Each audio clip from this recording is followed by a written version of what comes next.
Hey, reviews. Back up in here, yo. How does it end? Spoiler review Spoilers. for Bloodshot. Bloodshot. Starring Vin Diesel. Vin Diesel? Our main man. I don't really know his name. I'll have to look it up. Lamorne Morris. As Wilfred Wiggins. Sounds like a hero name because it's WW, get it? Haha. And Guy Pearce, right? Can't forget Guy Pearce. Guy Pearce. Anyways, how this one ends. They drive off in the sunset. Literally. Yes. Literal sunset. While they ask, is this fake? Wilfred Wiggins' character says, man, this is perfect. Hold on. This is a perfect ending. How do we know this isn't sim? And then it ends. Which is pretty awesome. So basically, Vin Diesel uses his nanites. He manages to overclock them, which in this version is where he gets the red in his chest, which technically from a comic book, his character always has the red circle in his chest, and then his eyes get red. Yeah, so he finally Bloodshot matches the version of the comic book, which is strange because technically that's how he's supposed to always look. I don't know. Considering the CGI we see in the film, maybe it was too much to have him look like that the whole film. Probably not. They couldn't afford that the entire film. Clearly. He basically kills Guy Pearce's character, who is the evil villain in this one. By killing himself. With a, what would you call that? Grenade? Yeah, a grenade launcher. Grenade launcher. That the nanites peel away the entire casing, and the technically, I guess what's supposed to be the impact shell is stripped, and the mechanism that detonates he's holding in his hand, and he's like, now nothing's left, there's no nanites. He's like, that's right, it's just me. He drops it on the ground and it hits the street and it blows them both up. Yeah. And they bring them back together and they heal them without the nanites. So how do they get the pieces back? But whatever, we're not going to talk about that. Well, Wilfred Wiggins apparently is a genius programmer.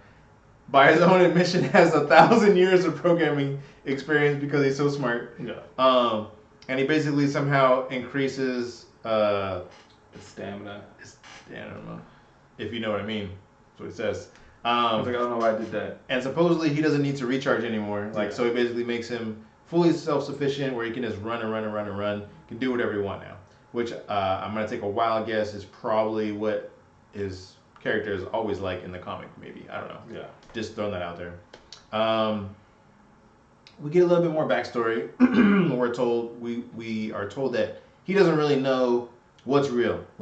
He was married to the woman in the film, but apparently they separated. Over 5 years ago, I guess. And then I guess he died on some mission after that. Yeah. Supposedly. Well, you don't even know if he actually died. They're just telling him he's dead. Yes, and we also don't know because it kind of seems like it's possible that Guy Pearce's character might have been the one that killed him during duty so he could take him. Yeah. Or that he just got taken. Yeah. Or maybe he just volunteered for the project. Because when he does finally realize everything and he goes to see who he thinks is his wife, she's actually not surprised to see him. She's just like, oh, where have you been? On a classified information or mission? Yeah, she doesn't think she's dead. So that's what we're thinking, like, okay, well, she doesn't think he's dead. So I don't think at no point he actually died. So either he was taken or they basically he volunteered for the project. Yep. Or it's possible that he was out on a mission and then he just got snatched up and no one knows where he's been. Yeah. Right? Including the government, maybe. Since this is a private sector, big business type of thing, right? Yeah. And then the whole overall arcing plot is that RST, the company that has given him his second chance, quote unquote, basically he's being utilized to assassinate all the people that are not on board with the project of using a human subject and just continuously wiping their memory and having that be the basis of the tech that they sell.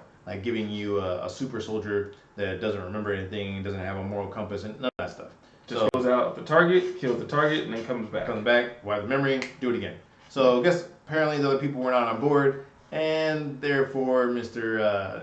Harding was like, "Gots to go. I need to be the only one that knows about this technology." Yada yada yada, and that's where you get your premise of the film, pretty much. Yeah, and there's a bunch of other soldiers that have been enhanced with, legs or eyes or breathing and other ligaments. Yeah. Apparently, I'm not sure who wrote this or if this was from the original comic or whatnot, but there's a joke in there where the he calls him his IT guy, but he's like, I am a coder. I'm a software engineer. And he's like, basically ask if he could have other areas of his body enhanced, because there's like a penis joke like midway through. And he's like, basically wants to know, can you get that enhanced? Yeah. But then there was a girl in the room, so he was like, no, what? Never mind. Yeah, he's like, never mind. And then Guy Pearce's character has like a cybernetically enhanced arm because he supposedly tells him that he lost it playing tennis, or he used to be a tennis player, and he lost it in an accident.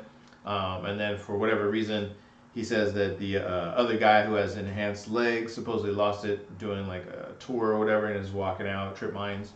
And another guy supposedly got shot. The sniper, and he lost his eyesight. Which is also weird in the movie. In the whole film. He's a sniper, but does no sniping the entire movie whatsoever. He's just like recon. And I'm like, well, if you're a sniper, why are you even fighting? Because technically you should just be sniping everything because you're that good. Yeah, and somehow, just with his eyesight, somehow he's able to fight on par with Bloodshot. Even though he has technically enhanced strength, but the guy with the enhanced eyesight does not. I guess because he can see the punch before, but even then, taking a punch should basically take him out. I don't know. That's just Yep. Or even when he jumps down onto the elevator, right? Yeah. Like he should have broke his ankles or something. Everything, right? Like that was far drop. Yeah. Well, that second drop he took. The second one, he's definitely dead. When he fell off the elevator, he didn't make it. Yeah. So speaking of this fight that you have seen in the background, right? I mean, it's kind of obvious how that one ends too, right? He ends up kicking off the guy with the enhanced eyes. He ends up falling, not from him, but from the that decides to sacrifice him. Who basically is just an obsessed soldier, and he's upset that he doesn't have the Bloodshot, like I guess nanotech, but also wouldn't want to have his memory wiped. So I'm really. They don't really explain why he's so pissed off at Bloodshot. He's just mad that the Bloodshot keeps doing the mission and he has to go collect them. And then I don't know why he even killed the marksman guy. It doesn't even make sense to why you're teamed up to fight him. And then I was like, I'll just kill you anyways because I don't care. Yeah, I guess he's just like a super greedy guy and he just wants all the tech for him. But I'm like, you wouldn't even got the marksman tech anyways. So why it doesn't make any sense why you kill him. It didn't. And then his attraction to the chick, aside from her being the only girl on the team. I'm not really sure why he was hung up on her either. Yeah. They don't really explain that. She was like, I needed to go against the whole grain because I met him, so now we shouldn't be doing this anymore. Which kind of makes sense because she was basically following in line with the other people who defected from RST. She's like, hey, there's something wrong with this. Which is weird because at first it seems like the guy with the enhanced eyes is kind of thinking the same thing. Like, hey, he's on our the team. fence. He's kind of on the fence. Like, we shouldn't do this. It's part of our team. We should sit together. But it's just at the same time, we gotta collect them and keep doing it. It's part of the mission. He's like, okay, I'm okay with the mission. Yeah, he's on board with he's just part of our team. In line. Yeah. So it's kind of that's kind of a weird dynamic there too. Yeah. And then you go through and the whole thing is it's a simulation because keep wiping his memory and not wiping his memory. What's really real is all this is a simulation. Did they just change the simulation just to kill the main guy? What is really happening? What's really going on? Yeah, at the very end, that kind of is the question, right? Is what he wakes up to real? Yeah. Was it all part of the simulation to make him think that he's won? Yeah, and then go on and still doing missions and things like that, or whatever it is. It almost has a Inception type of ending where is he still in a simulation or is he not? Yeah. Did he really win and free himself or did he not? Yes. And the biggest problem in the movie is the stupid nanites. It's just. At 1 minute they heal him super quick, and the next minute he cuts his hand and it takes forever to heal. And it's for dramatic effect. I think what they should have done is just kept it quick, enhanced super healing or whatever. Yeah, I think it would have been better if you didn't see it. He cuts himself, and he's like, ah. He's like, are you really hurt? He looks back down and it's already healed. Yeah.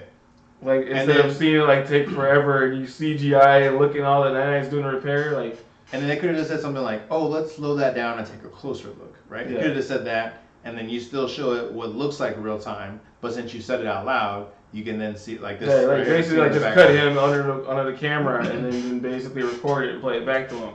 Yep. Instead of doing that, because it was really slow here, and then the rest of the movie. Even when he punches the wall, right, when he's punching the cement, and then he looks down at his knuckles, they're already like healed up. Yeah. Pretty much. So, little out of order. It's kind of interesting. Her whole breathing apparatus is kind of odd too. Yeah. Right. I'm like, oh, okay. So she can't inhale toxic gases, but that literally goes directly to her lungs. Yeah. So. But then I'm like, where are you getting air? So is it like when she's underwater, does it basically just process the oxygen directly into her lungs? I don't know. Because now all of a sudden she can breathe in the water. Yeah. Because she's a swimmer, so like the toxin, all that stuff, she just basically does it for. Which is weird. She doesn't need to breathe, but she needs to breathe. Yeah, I don't understand. That was a little flawed too. I mean, obviously it's a film, but we're just kind of critiquing the specifics of some of the things that don't make sense from a logical perspective. Obviously, this whole film doesn't really make sense in the world of reality. Like, there's not going to be a guy brought back by nanites yet. But just some of the small things that we feel they could have at least did that correctly, right? Yeah. So, yeah. Anything else you want to talk about on that one? I think we covered most. I think we covered it pretty well. Pretty much, because there's not much more to go on in terms of.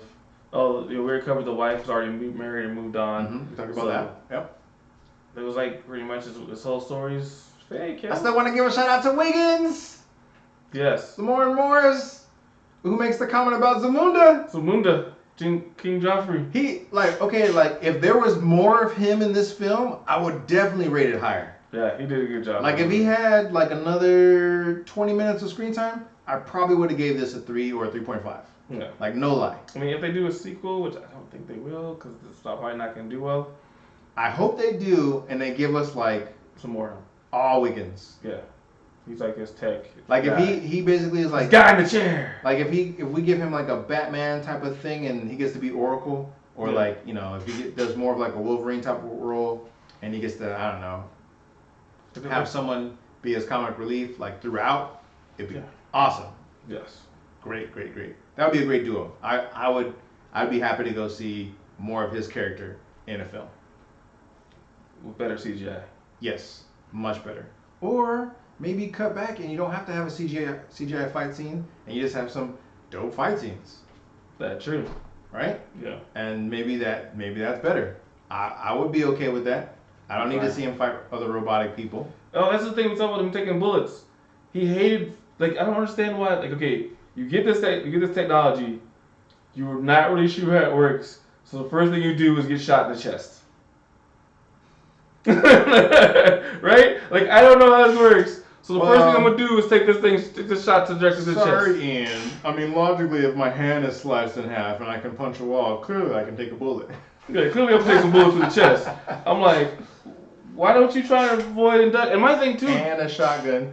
When his hand's cut, he feels pain. So he's feeling pain when he gets shot in the chest. Yes, which 100% again, like to your point earlier, reminds me of Wolverine, right? Yeah. Like that's why he makes that sound every time the claws come out, right? So in essence, everything that like he should want to dodge these because it hurts him. So. Yeah. Like him getting shot still hurts. Yeah. So it's like there still should be there's a problem with the movie. Like there's no reaction. So he getting shot, and I'm like, that still hurt. Yeah, like it's not turning off his pain receptors clearly, unless for some strange reason the nanites do that. But, like that first time, maybe that's him thinking that it's gonna hurt and it doesn't actually hurt. But they never go over that. However, there are a few moments in the film, like when he gets hit by that truck, right? Yeah. And he's getting up and he's like.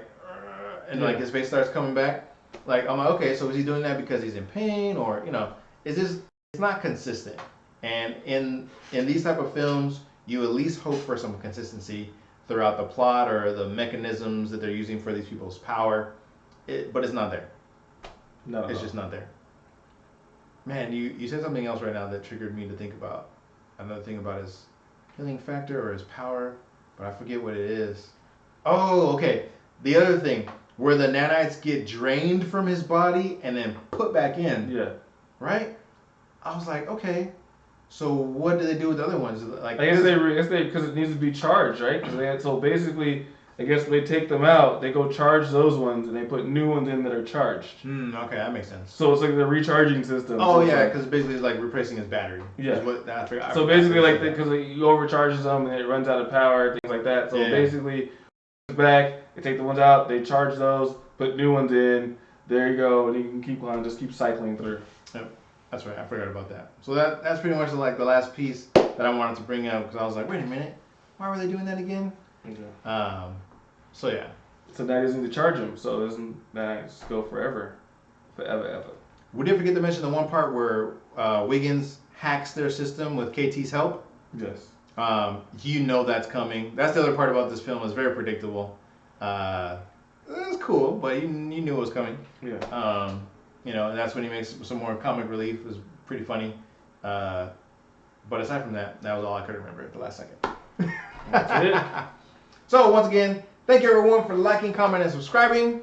We're gonna put share it to everybody. Links up here somewhere to click on other videos. So we'll see you on the next one. Peace.